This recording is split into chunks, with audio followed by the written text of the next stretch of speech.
This conference will now be recorded.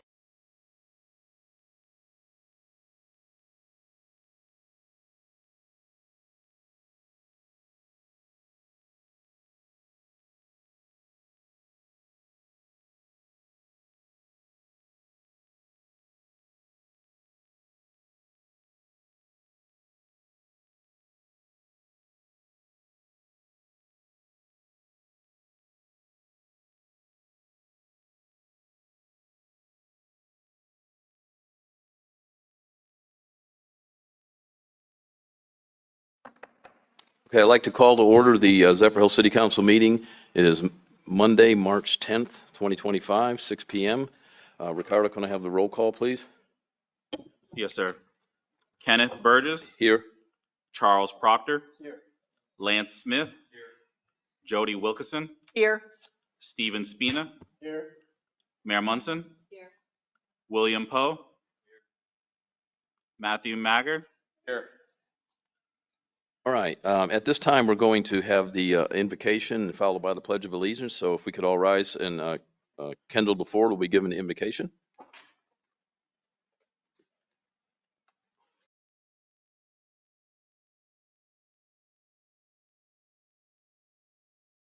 Let's pray. Father, we adore you this evening. We honor you as Lord. Thank you for the gift of salvation. Thank you for the many blessings you bestow on us. One of those blessings is living and working in this community amongst these businesses and these people. I pray that you would bless our law enforcement, bless our firefighters, and be a part of this evening. Everything that's discussed, every decision that's made, may it to honor you. We ask in Jesus' name. Amen. Amen. Pledge I pledge allegiance to the flag of the United States of America and to the republic for which it stands, one nation, under God, indivisible, with liberty and justice for all. Amen. Thank you, Kendall. Appreciate you doing that for us.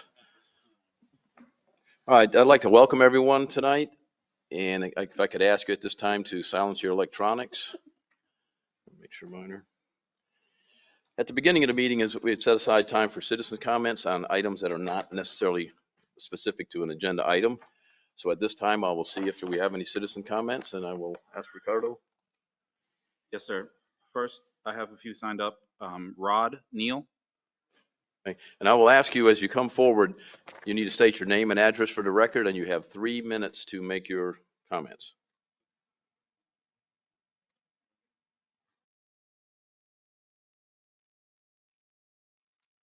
Hey, my name is Rod Neal. How you guys doing tonight? I represent Masonic Lodge, Zephyr Lodge 198, and we've had some issues with our traffic in front of our lodge. It's been hit 3 times in the last few years, and we've got significant property damage. I was forwarded the draft of the traffic study and went through it, and I noticed the engineer had recommended no changes. Our DMLA kids were out in front of our building the other day doing what they normally do. And there was an accident out there. And if they had been standing closer to the road, we might not be having the same conversation tonight. So we would really ask that you take strong consideration of some type of barriers. 4-way stop would be great. The kids from the high school really think that's like the drag strip through there. And once they hit that curve, centrifugal force does nothing but force them into our building. We've lost our sign multiple times. And that's not a cheap sign. It's almost 10 grand. So the traffic study that I noticed says our property damage is 3,500. That's what the insurance will pay. That's not what it cost us to replace it. So we would ask that you guys would discuss that and take it under consideration, and please help us keep lives safe if you guys would consider that. Thank you. Thank you, Rod. And I know we've discussed this a little bit before, and I'm going to let the city manager kind of address where we're at, because we were thinking of a couple solutions, but. Yeah, the traffic study or the analysis was done. He's correct that it did not, it recommended no corrections at this time. This is the preliminary report. We expect the final report to be in tomorrow, and there should be some safety recommendations on that.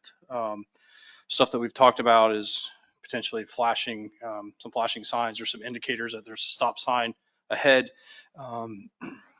And so until I get that final report, I can't say, here's what the recommendations are at this time. Oh, Hmm. Mr. President, if I could, just a quick question. Creating physical barriers such as a guardrail, for example, is, it's not like the folks from the Sonic Lodge could purchase that and install it because it's in county right of way, right? Correct. So I know where you're going. About 2 years ago, I think we had a conversation with a representative from the lodge, asked us to put a guardrail in. We told them that we would need an easement or some property because the right of way is so tight there, we wouldn't be able to get the clearance of the guardrail from the edge of the road. And our request was denied, so we did not put a guardrail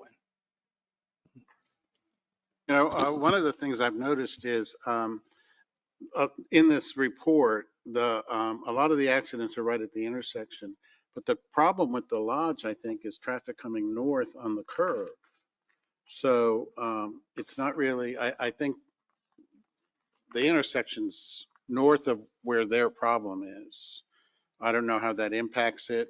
I think, it would be helpful, I guess, when we get that, some of the recommendations, then we could probably go into it further. But if it would require right of way or something or an easement, I think that would be something we'd have to ask you to consider. So the traffic was flowing north?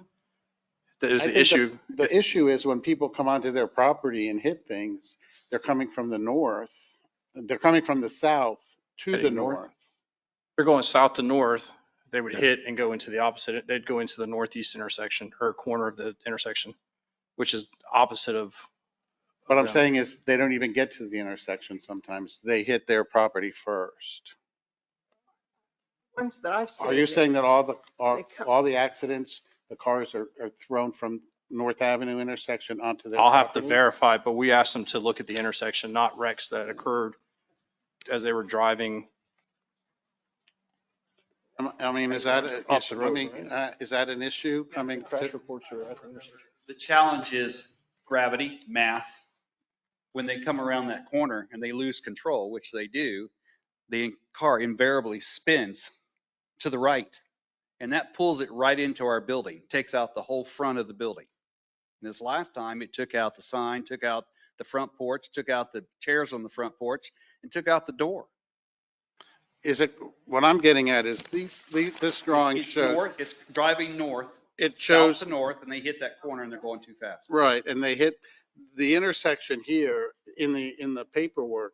All right, I'll have to, if I can printed it interrupt off 1 in second. my email. If I can, I need to go back to Kimley Horn and have a conversation because I thought the issue we were working on was the intersection and crashes at the intersection. Well, I think it's both, but what Yeah, I'm. but I don't think that the they point- studied people driving north on. I think the problem is you come down, you come up, there's a slight hill coming north on 12th Street. Not a hill, but, Hmm. and then it's got a curve in it. And I think that's creating some of the problem before they get to the intersection. I don't think this study overcorrect. studied that though. That's what I'm saying. This was looking at the crashes at the intersection. So I need to verify because Maybe we that's need to- what my understanding was of the issue was, is that there were crashes at the intersection. So we asked them specifically to look at the intersection. Our crashes are all high-speed crashes, and they spin into the corner and hit the front of the building. Yes, go ahead. Oh, absolutely. It's a drag. You come over that hill, they don't expect the corner. As soon as they hit that corner, they lose control, and then it's loop to loop to loop right into the. So maybe some of the recommendations will try and A control. barrier would be great. I mean, that would stop it. That's their car, not our Well, property. let us get that phase Absolutely. and then we'll come back. You can come Well, our back and job is visit. just to come here and keep mixing the soup All until right. we get the right flavor. All right, well, you can come back and visit and we'll talk more. Excellent. Thank you. I appreciate your time. Yeah. Thank you for bringing it to us. Yeah, I was looking at the map here. I mean, the curve, if you're heading north, the centrifugal force would take them on the opposite side of the road, as the city manager said. And there's a guardrail there already, if I remember right. There's a guardrail there. I don't know if they're bouncing off the guardrail and coming back across or what the deal is, but we'll wait till that, comes back. I just have one question for Billy. Billy, if they were to give us the easement, we could put one in there then at that point, correct? for a, We some could, kind of a crash barrier. but I need to have a conversation because what I just heard now is opposite of what we've been working towards. We've been working to protect what would be the northwest corner of the building. But what I'm hearing is it's when traffic's flowing north before they get to the intersection. I think it's both. I think, you need to look at the whole. Right. maybe No, there I needs to be understand that. like But a what I'm second- saying is the study that we have and the direction we've been working on has been the intersection and the southwest corner of the building. So what I just heard was that it's traffic flowing north, losing control and hitting the building, which is different than somebody running the stop sign at 12 and, blocking it or what's it called? Impeding traffic or failure to yield the right of way and causing a crash. So I think we have to have a whole nother direction on what this study says or what we looked at. All right. Do it like a phase. All right. And thank you for coming back on that too, Rod. Yeah. Rod. Ricardo, next. I also have former Mayor Cliff McDuffie.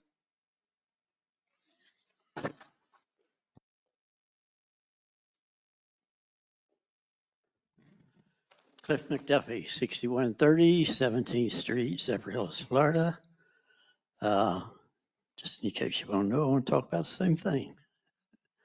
I live about 6 blocks from this intersection. I do not go through that intersection. Sunday mornings, I may, because nobody's out there. It is a dangerous intersection. Other than the fact that we had kids in our lodge now, and that's a possibility that somebody's going to get hurt. We have had 2 other organizations that meet with us. One of those organizations, the majority of them are almost as old as I am. That's pretty old. And they don't drive too well, but they do drive. And when you're coming out of our lodge, the traffic coming north, you can't see around that curve. And with headlights on, you're blinded when you do come out. It's too simple and logical thinking anyway. I know what government's like, so it's not always logical, and I understand that. But I do appreciate the fact that y'all have done a study. I'd like to know when they did the study. Did they do it during school hours when the kids were getting off school? You can't even get through the intersection? Probably not. I remember when I first came here, little building on 5th Avenue. First thing I did was ask for a left turn light there, and they wouldn't let us have one. It still needs one because you can't see the traffic coming at you from the other side. Anyway, I've been in charge of the building now for probably 10 or 12 years, and this is the biggest issue that I've had to face. Constant insurance handling. We've had some people who've almost been killed there, but not totally. We just feel that needs to be a 4-way stop, if nothing else. It's probably a worse intersection than 7th Street and North Avenue.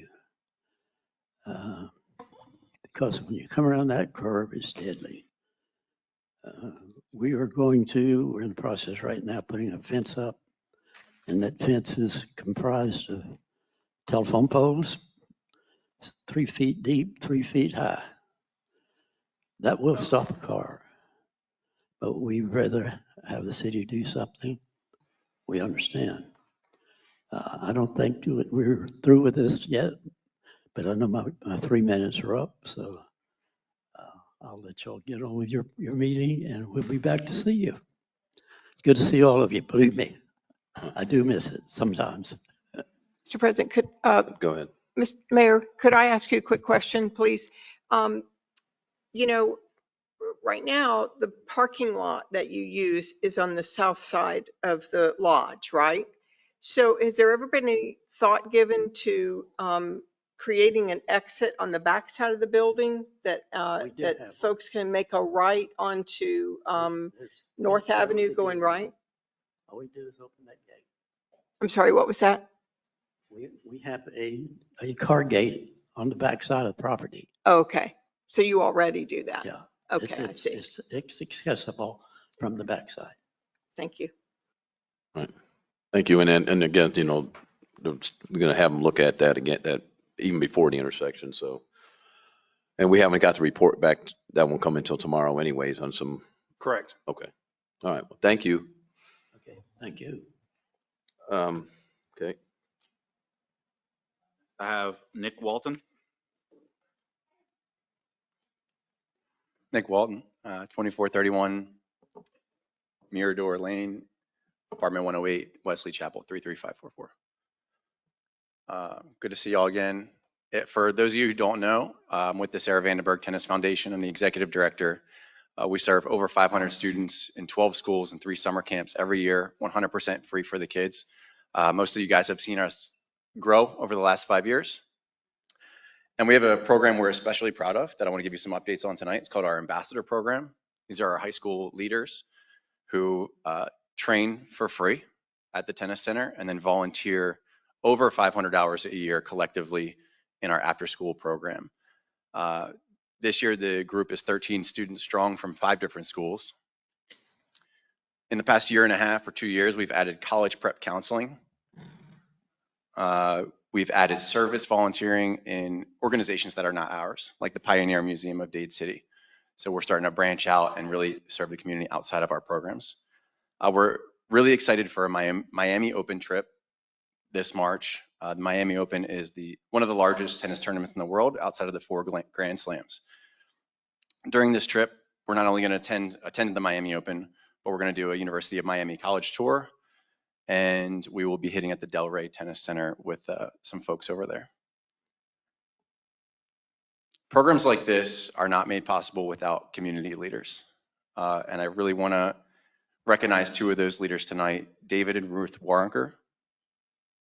They've supported this ambassador initiative for 5 years, unwavering, when it started as a small group of just 5 kids to what it is now. And the ambassador program really is the keystone to all of our other programs. We need those kids to go out and volunteer and help our coaches on site.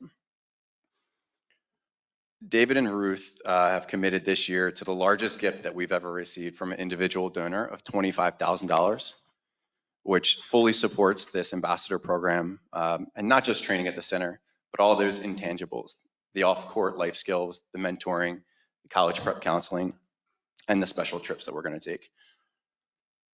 So just once again, thank you, David and Ruth Warrenker, for your 5 years of support, and this year, an outstanding gift that we're truly grateful for. Thank you, Nick. It's always good to see those kids too at the Razor Rack. It's nice to see them recognized there also. Thank you. Thank you for sharing that. Or do we have anybody else? I have no one else signed up to speak. All right, anybody else wish to speak on anything? All right, seeing none, then I'm going Have to, somebody, oh, okay. Seeing none, then I'm going to, this is a usually portion of the agenda for the mayor. And Mr. President, if I could, I'd like to, because we are not having a meeting on the 27th of March, it is legislative days. There's a special commemorative date coming up, and I've been asked by the DAR to reach out to the mayor. I'd like to add an emergency item to her presentation list today. all right, and so Have Mayor, a motion? do we need a motion? Second. Motion second to approve a mayor's emergency item. All in favor, say aye. Aye. Opposed? Motion passed unanimously, and I will turn it over to the mayor.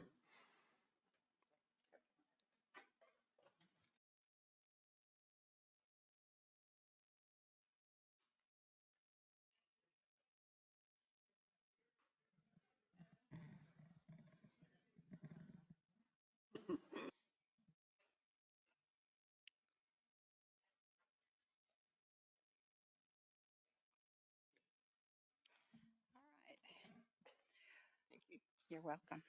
Whereas the Vietnam War was one of the longest military conflicts in United States history, with more than 2.7 Americans serving in Vietnam between 1955 and 1975.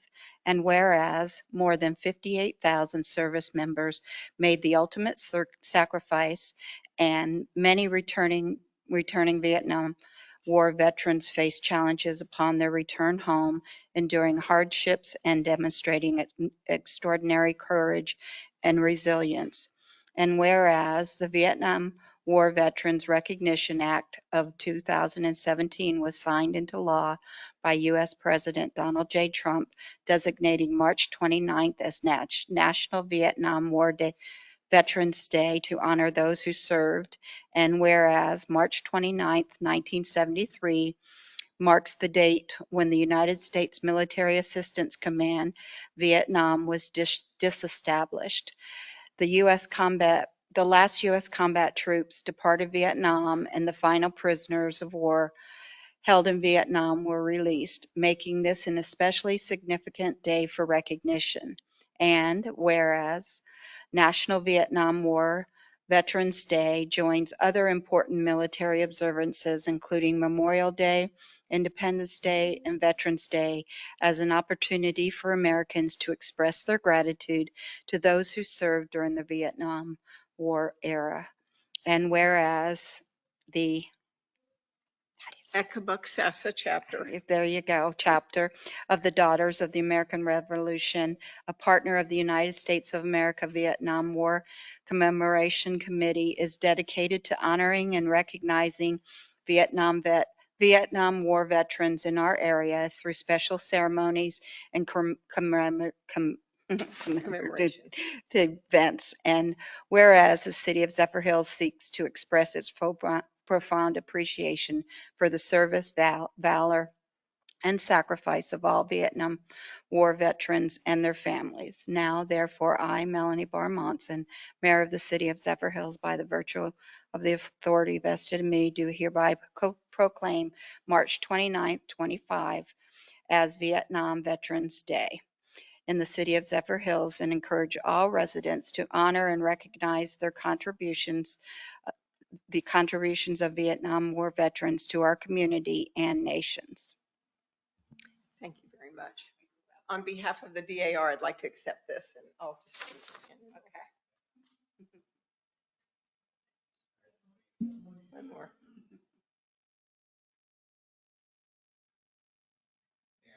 Thank you very much. Thank you.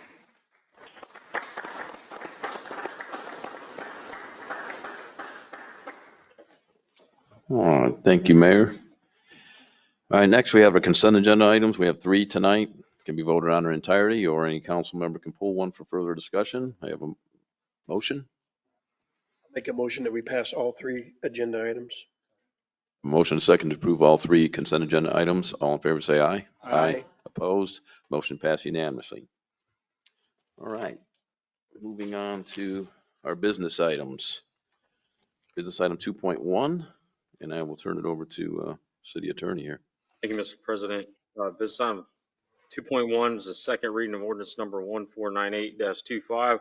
Ordinance of the city is proposing an amendment to the city's zoning map designation, changing the zoning designation from city R4 multifamily residential to city C1 neighborhood commercial for approximately 8.52 acres of real property identified with parcel ID 26 25 21 0000 00700 0000, providing for codification, conflict severability, and an effective date. Okay. This is a public hearing.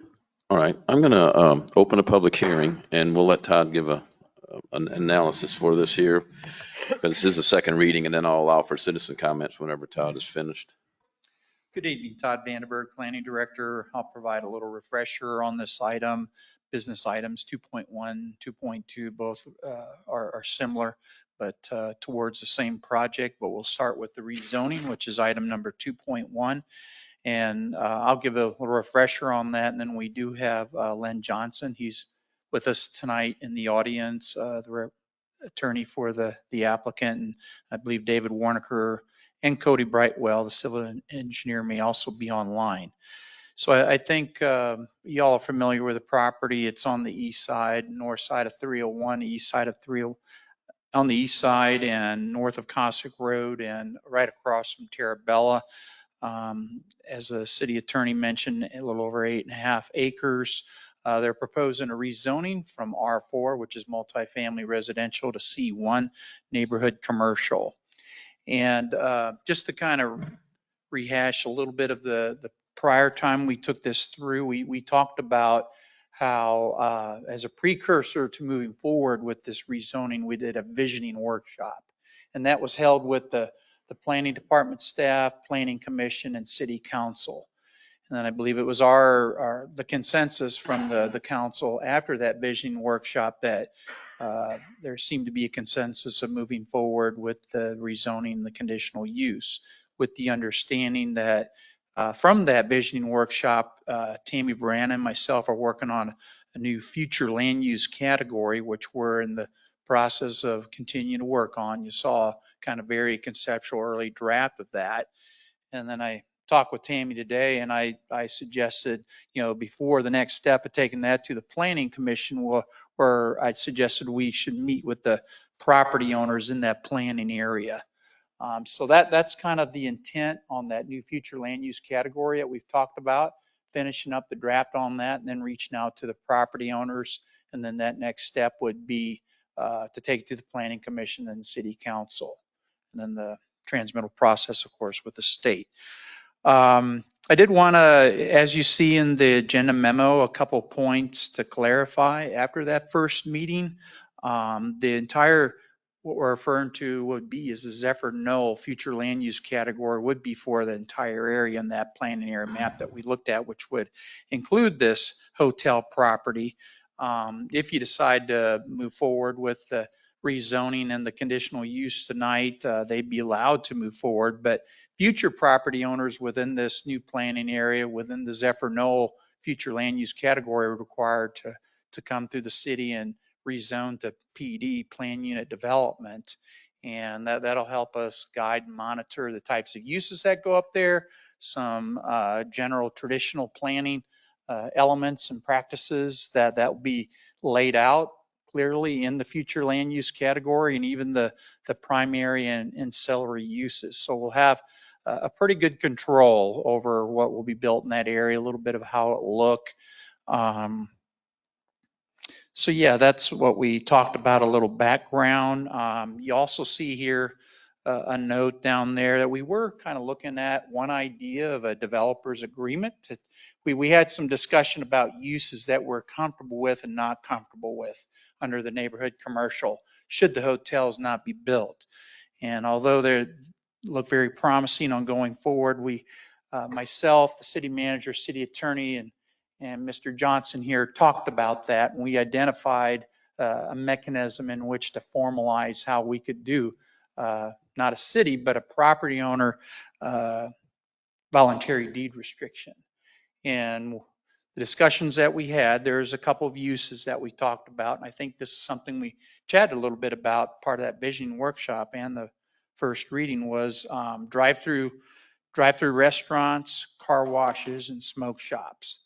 There was some discussion about gas stations, but gas stations aren't allowed in neighborhood commercial zoning. So those are the uses that we talked about. And if we do that voluntary deed restriction, the applicant's attorney is here to sort of confirm that they'll move forward with formalizing if the other items go forward this night. So that's what we've talked about doing to address those couple particular uses that we talked about.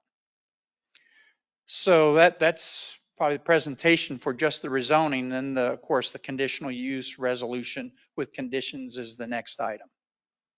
Okay, Ricardo, has anyone signed to speak to this item? No, I don't have anyone signed up to speak. Okay, seeing anybody? All right then, council, I'll turn it over to you guys if you have any questions or comments. Go ahead.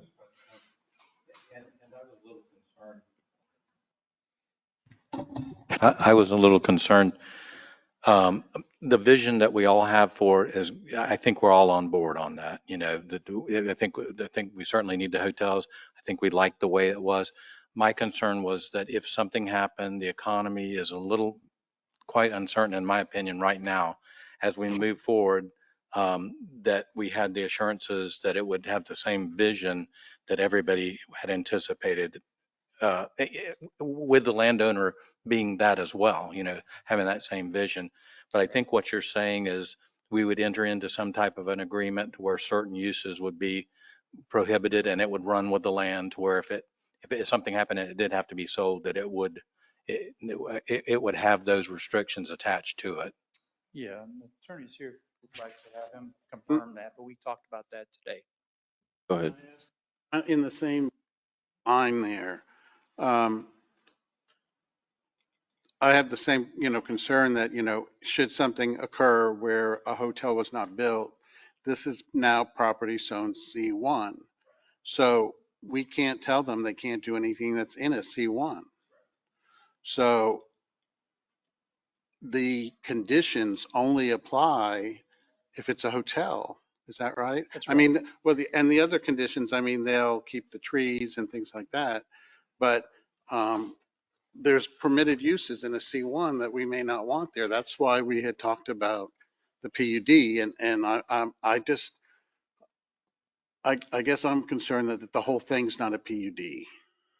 Well, Including and that 8 again, acres. that is the intent, but I thought that the consensus and direction from council was, to move forward with the hotels, but then to remedy that interim period until the new future land use category is in place. And again, future developers, builders will have to apply for rezoning to PD. We went through the C1 permissible uses and came up with those three that now if we need to have further discussion, we can discuss that. But those are the three uses that and again, the gasoline station not permissible under C1. So those were the four uses that we had talked about. The others, at least staff level, didn't have major concerns with. I don't understand what 4 uses we Well, we got drive-through restaurants, car washes, smoke shops, and then again, we talked about the gas stations, which aren't permissible. Right, Those a are the 4 convenience uses. store is. Convenience store, neighborhood store, All that right, would be permissible. But once it's zoned C1, how can you tell somebody they can't put a smoke shop there if it's zoned that? Because we're going to put those under a voluntary deed restriction that the current owner, future owners aren't allowed to do those particular types of uses In that zone. within this property on this property. So it's a voluntary deed restriction by the landowner, not a condition of our resolution. The deed restriction passes on to a future buyer. And I think on the phone this afternoon, we talked about on page 76, there's a couple points of clarification. The entire Zephyr Knoll planning area, including the hotel property, would receive the new future land use category. Then elsewhere on that, it says, the future development would require the landowner to rezone PUD to comply with the Zephyr Knoll FLU intent, standards, and uses. That's how you're going to achieve that, is by this kind of this voluntary deed restriction. On this particular property, correct. Okay. And of course, we spoke last week about this very same concern, that the voluntary conditions that the city attorney had sent out to us last week, and I looked them over. If for some reason, and it could be the economy or other reasons, that is sold, that they would have to abide by those same voluntary conditions, correct? Well, the conditional use is for the height, 48 feet. Yeah, that's why I'm saying I didn't know if this was part of that conditional use or those things that were sent out about the voluntary ones that you've worked out. We've had a good working relationship with the developer and his representative, and I think you guys have hammered out kind of what we're looking for, but we just want to make sure that no matter what, that's what we end up with. We're trying to anticipate unforeseen conditions, Yeah. those surprises on the back end when we approve Right. something and then something Understand. It happens. doesn't we move don't- forward. Yeah. And that might be an attorney question. Now with what we're here on is what's on the floor is the ordinance, which is the rezoning to C1. As far as the deed restrictions, I think the counsel for the owner, the applicant would be happy to confirm that they're going to place those deed restrictions on at some point. We talked about that today, so I don't doubt that won't be a problem. But then there's other conditions that'll be in the resolution that'll be business item 2.2 that are tied to not the use as a hotel, but the height. So if there's construction to a certain height, which in this case, I think it's, 48. yeah, There's architectural requirements and some other things. then there's certain Preservation of the restrictions land. that are conditions that apply to that based on the resolution tonight. So there's kind of a two-prong. So right now, what's before council is the rezoning to C1. And with that, they could put anything in that would be permissible use under C1, except for the items that they're going to voluntarily restrict by deed restriction. And I think that's what Councilman, it's being brought up because of the C1 thing, but I think our concern is, those conditions go with whoever owns the land if they sell it? Those run with the land. Okay. And but that's those three uses, I guess. We talked about four, but one of them it's not permissible use anyway. So it's really three uses that they're voluntarily restricting under C1. Those run with the land. Then the conditional use resolution applies more conditions, but they're only apply to the property if they construct something in excess of the height that is permitted under the current code. So if they go 4 stories on a hotel, then it would apply and attach to the property. Go ahead, Councilman Proctor. Well, you answered my question. That would protect us from them putting those three things that we don't want. And you said the other one's not allowed anyway. Gas station's not permissible use under C1, just convenience stores, but no gas. Well, and I know it's coming up on the next thing, but we're kind of discussing it right now. They'll save us the trouble. But there was a few things in there specific to the hotels too, that were. That's in the resolution coming up. Right, and that will still be covered the same way. Okay. But I have a question about the resolution, if I can ask it, because I don't understand this. Under, in the resolution, under the second whereas, it says mid-rise structures, when permitted, may be erected to a height not exceeding 75 feet if the building is set back from each setback line at least 1 additional foot for each additional 2 feet of building above 30 feet. How does that apply when we've said it's only going to be 48? That's just showing in the code what conditions could be granted, and if they are, what the setback changes are. That's something that's conditional use up to 75. You know how there's like permissible use and conditional use. But if you look at section 3 of the actual body of the ordinance, that puts the limitation at 48 feet. Right, So- that's what I want. Well, I wanted to make sure that the 48 feet was. Yeah, so the 75 feet is what is considered a conditional use under the code, up to 75 feet. Additional use. That's the most that council could consider under this particular factual scenario. But we're only allowing under this resolution 48 feet. But we don't have anything in writing yet about the deed restrictions. We don't, but we will put it on the record tonight. I believe that's no problem. And we don't anticipate there being any issues getting that done before any permits are pulled. Because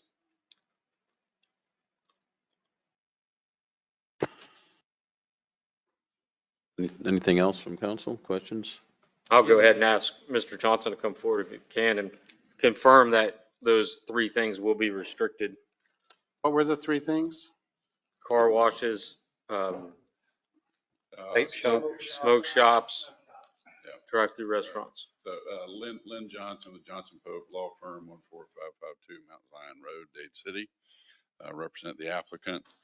And yes, I want to confirm we've had several discussions about this, including one this afternoon. I told staff I'd be happy to put it on the record. We will not apply for smoke shops, drive-throughs, car wash, and I'll work with Matt to get a deed restriction that will run with the land. So it'll be binding on future owners that limits those items, that we cannot have those even though we're C1. That means we could still have a tattoo store or parlor, a laundromat, anything else in there that we may not. Anything else that's under C1, yes. Okay. Question. Thank you. Okay, thank you. Thank you, Mr. Johnson. Thank you, Mr. Johnson. Any other comments? I'm going to close the public hearing, and then we can consider the. Mr. President, I move approval of this item. I'll second. I have a motion to second to approve ordinance number 1498-25 on a second reading. All in favor, say aye. Aye. Aye. Opposed? Okay. The motion passes 4-1. Thank you. Todd? Item 2.2 is resolution number 847-25, resolution of the City Council of the City of Zephyrhills related to height, proving a conditional use to exceed the height limitations of the C1 Neighborhood Commercial Zoning District on parcel number 262521 40007040, providing conditions, finding conformity with the comprehensive plan and land development code, and providing an effective date. This is a public hearing. All right. And I will ask the city clerk to bring up the Exhibit A. We've been negotiating the conditions back and forth for up until a few hours before this meeting. So this is an updated version of Exhibit A that's going to be a little different than what was put in the packet into last week. Okay, I'm going to go ahead and open a public hearing and turn it over to Todd then. Yeah, so you've heard same piece of property, 8.52 acres. You know, the proposed two hotels that have been discussed would exceed the land development code maximum height of 30 feet. So that requires them to apply for and receive a conditional use to exceed the maximum height allowed by code. As we've discussed, the maximum height that's been agreed to is 48 feet. There are conditional use criteria and standards in the city's land development code. That's part 11.10.00. And that was, we reviewed those conditions in conjunction with the visioning workshop that we did. And after completing the workshop and hearing how the Planning Commission and Council felt, staff is of the opinion that those standards and conditional use criteria and following through with the new future land use code and what we've been talking about tonight meets those standards of the land development code. These are as the city attorney alluded to, the applicant came up with the first part where we discussed a full service restaurant along with conference banquet facilities, meeting spaces. So that's built into a condition.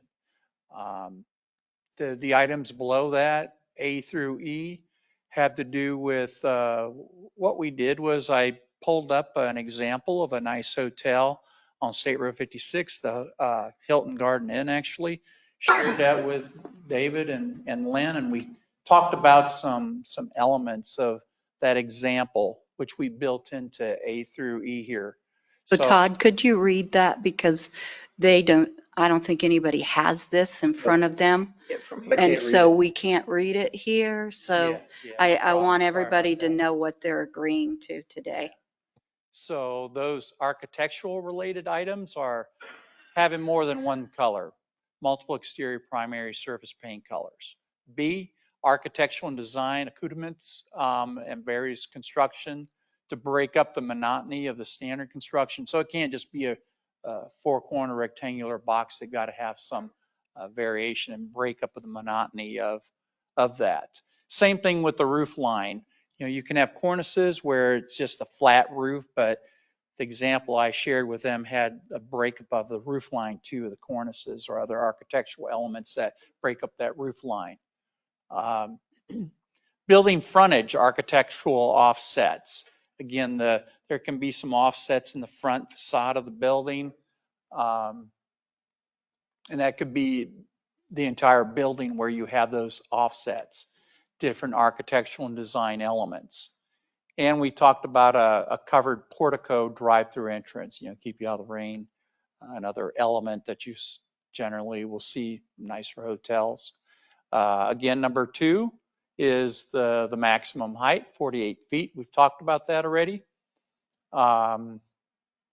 Items 3 and 4 have to do with access that were provided by Mr. Johnson, and these have to do with the proposed access that's going to be along the northern property boundary of the hotels that begins at the Wire Ranch Townhomes, which is a little adjoining to the east, but there's going to be a joint access that goes all the way to 301.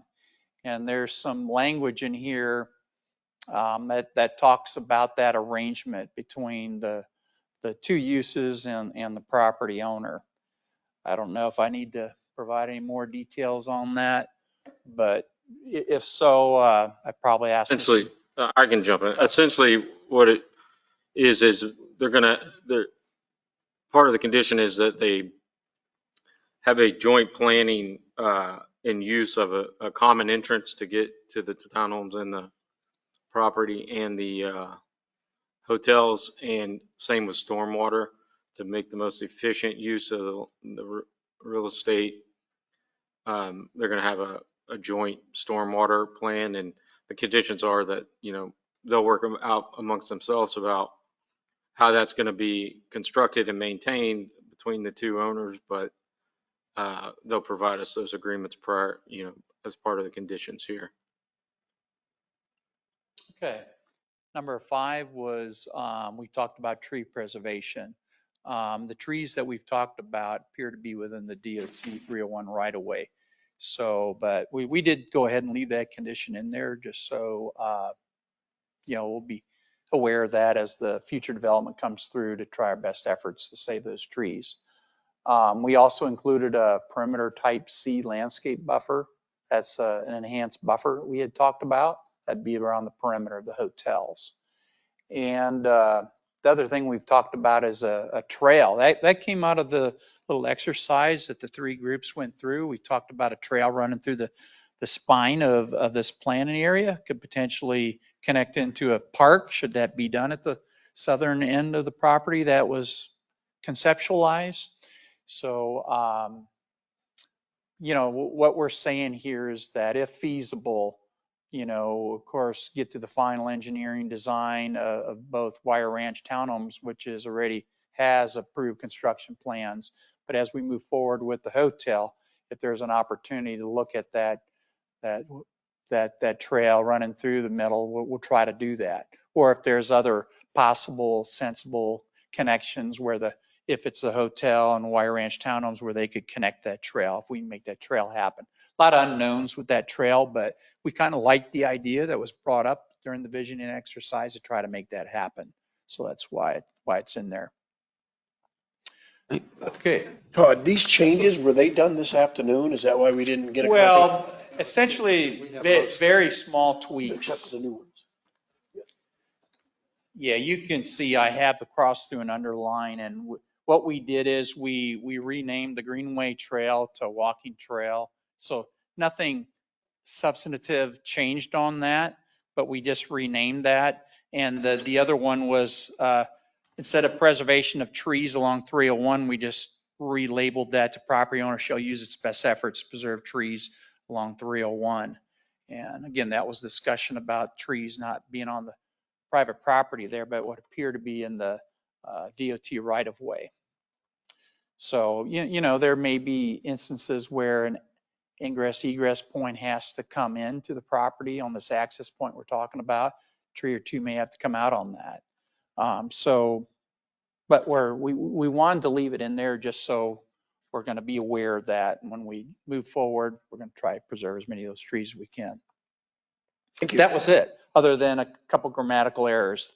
Nothing else changed. Okay. To answer your question though, yeah, they were finalized at around 3:45 this afternoon. Oh, okay. I think Billy was trying to print copies. I apologize. They should have gotten hard copies. I didn't realize you weren't. And I had just emailed it to everybody. Mr. President, thank you.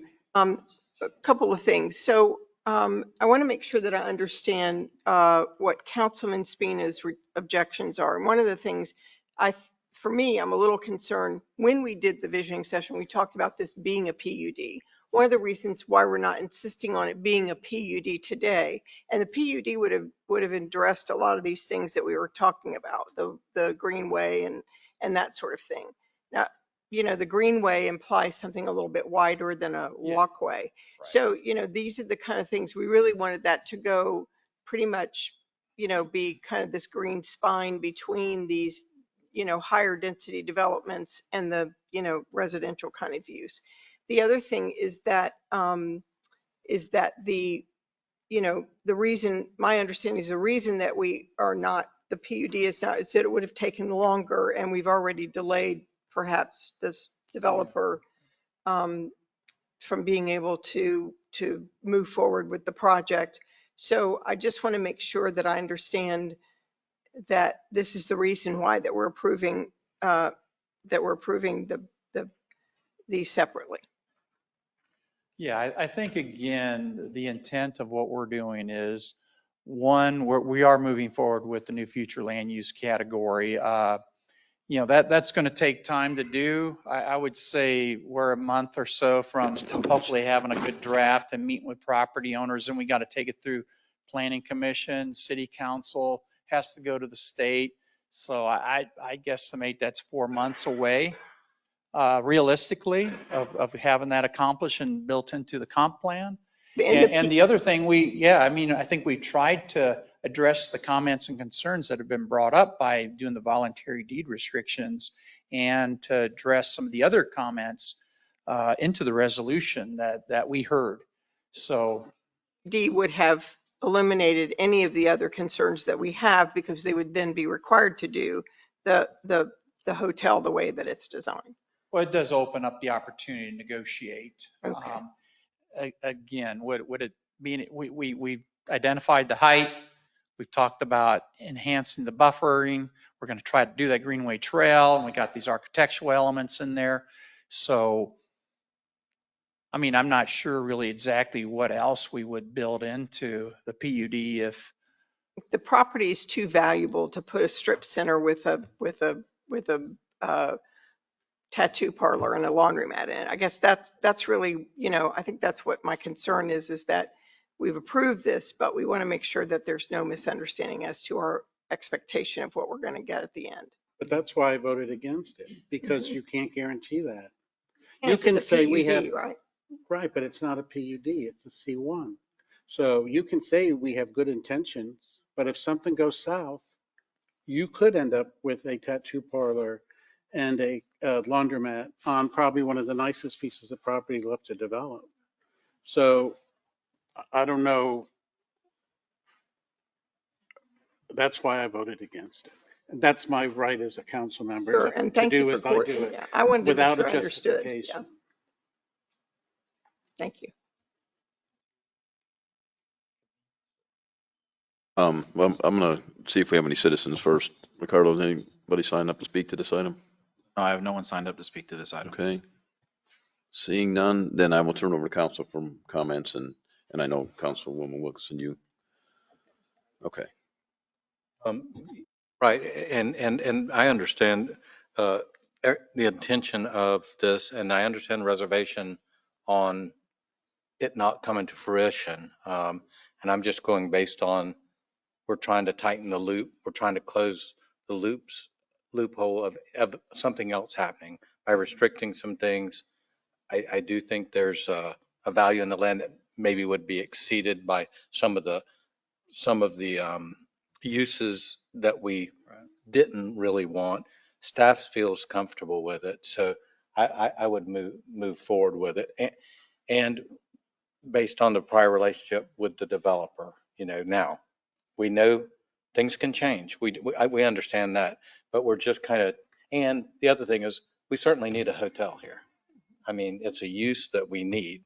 We're not guaranteed it's going to happen, but everything that we've been told indicates that it is going to move forward. So. Yeah, the applicant, Mr. Warnaker, is online if you want to ask him any specific questions about some of these topics.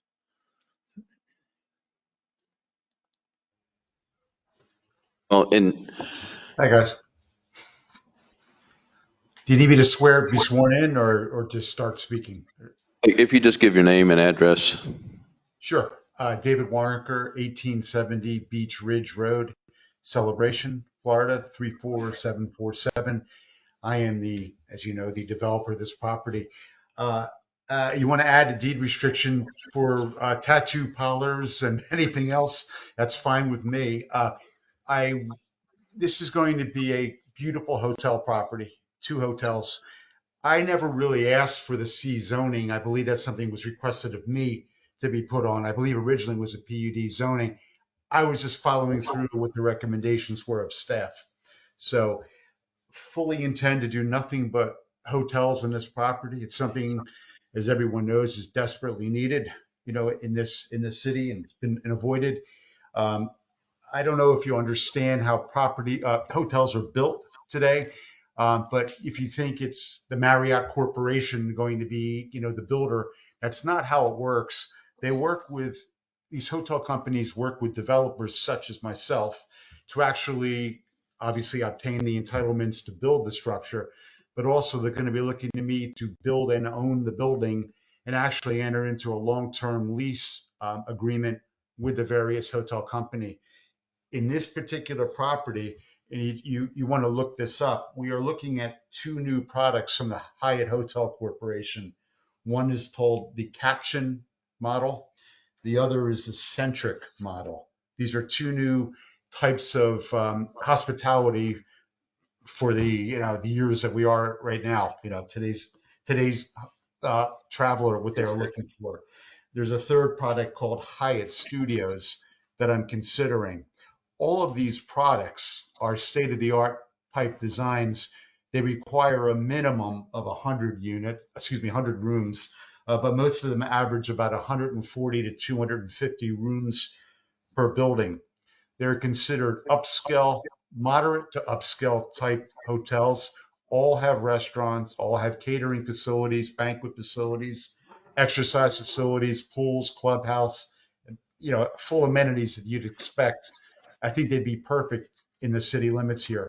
That is all I want to develop. That's all I want to own. My wife and I want to do this ourselves outside of CBD. And it'd be a nice parting legacy as a last project I can do in the city.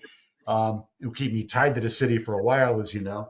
But that's all I want to do on the property. If you feel concerned about any other restrictions, tattoo parlors, whatever else I heard, you couldn't do it on the price of this land anyway. I mean, that would be impossible. And there's certainly other locations in the city that have the zoning and would allow that type of use today in one of the strip centers that is built. That is not the intention. So I don't know how we can perfect that understanding. I understand totally, Councilman Spina's concerns. I listened to him and he's absolutely right. What happens if, the market collapses and, you have a piece of land and what do you do with it? So if you want to restrict me further or it further, I'm fine with it. All right. Thank you, David. And, I just got to say that I appreciate the efforts of the planning department, the developer's representative, the council, and our planning department.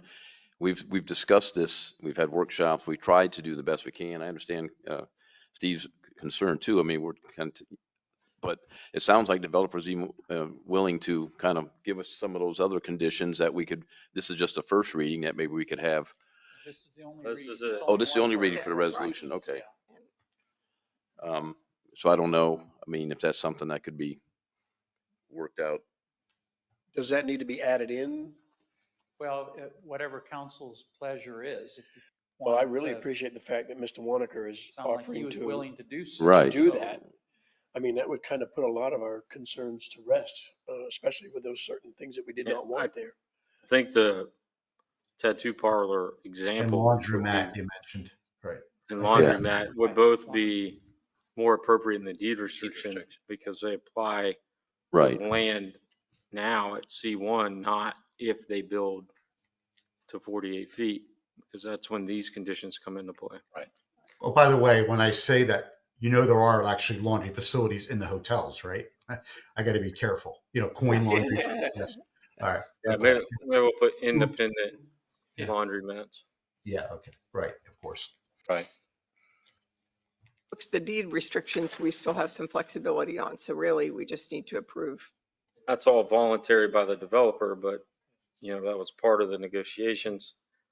I haven't talked to counsel for Mr. Warnaker about these new ones yet, so I don't, it's kind of been put on the spot, but. Well, I'm willing, it's me again, David. I'm willing to add, the tattoo parlor and the laundromat, or if you think of something else that you don't want there, can we look at that right now and see what's permitted and eliminate it? And I'll agree to it right tonight.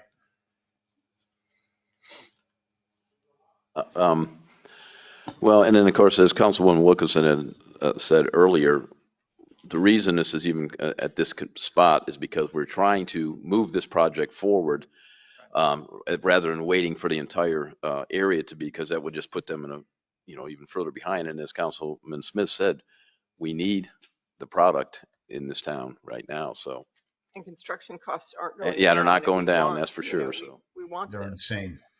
Yeah, the Hyatt Studios is beautiful. all right, well, And if there's, Councilman Spina, if you'd like, I can certainly meet with you. If there's anything you want to, in addition to what.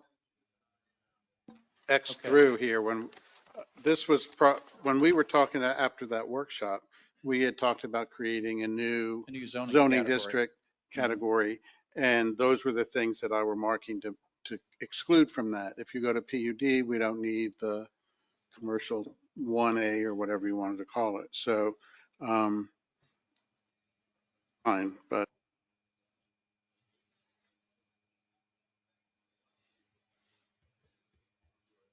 I did not, but I'm getting ready to, unless somebody else has another comment. All right, I'm going to close the public hearing, and I'll turn it over to the council for.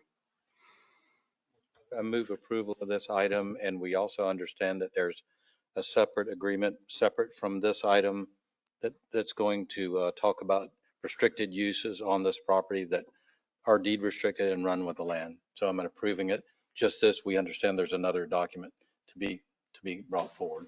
And we have on record the developer agreeing to. That won't come that. back before you. That's just. Correct. We're getting their but we've got commitment tonight.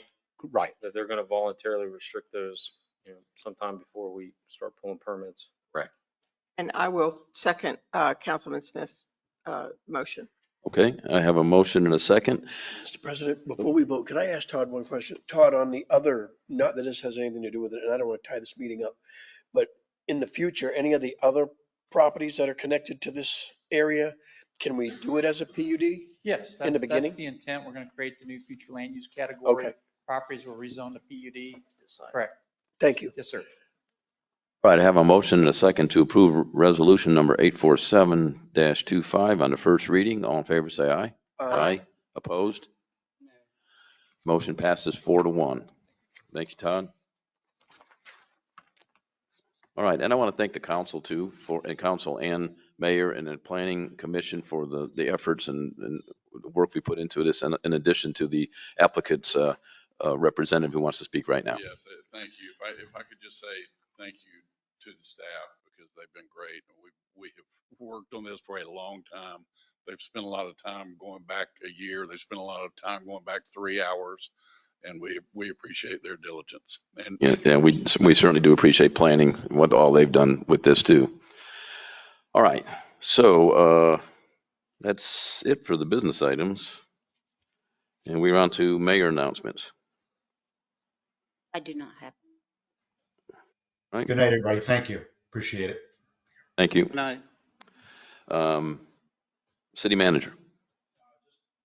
Just a reminder that we have a workshop next week, March 19th on Wednesday evening at 5 p.m. CRA master plan update and the parks master plan update.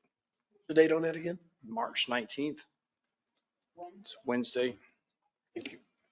Matt's birthday, so I don't know if he'll be here. Bring a cake. Turn big 4-0. Oh, it's a rough one. It's downhill. What's that? Yeah. Downhill now. 5. 5 o'clock. Yes. Is that all you have, Billy? Just Yes, sir. That's all. That's at 5 too. Right. Yes. Right, 5 o'clock. Like I said, turn. Which time should we, I think Gail said 2 hours. We're anticipating 2 hours, 1 hour for each item. And I had spoken to city manager, and I think we want to have some kind of a little agenda that we're going to stick to, a pretty strict, before it doesn't turn into a 4-hour meeting. Yes. Starts at 5. Right, so that brings us to the city attorney, who will be turning 40 next week. And do you have any announcements of anything you want us to bring for a present? Yeah, my permission to skip the workshop. No, that's all. I don't have any announcements. All right, city council, I'll start down there with Councilman Spina. I would like to schedule a workshop in April to do a pre-budget wish list or needs list.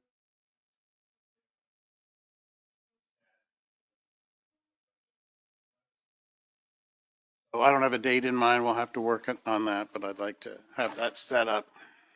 I have some date exclusions, if you don't mind, between the 17th and the 24th. I'll be unavailable. I also have one, but it's the first week, I think. You said the 17th. The council meetings are the 14th and the 28th, right? I planned it, so.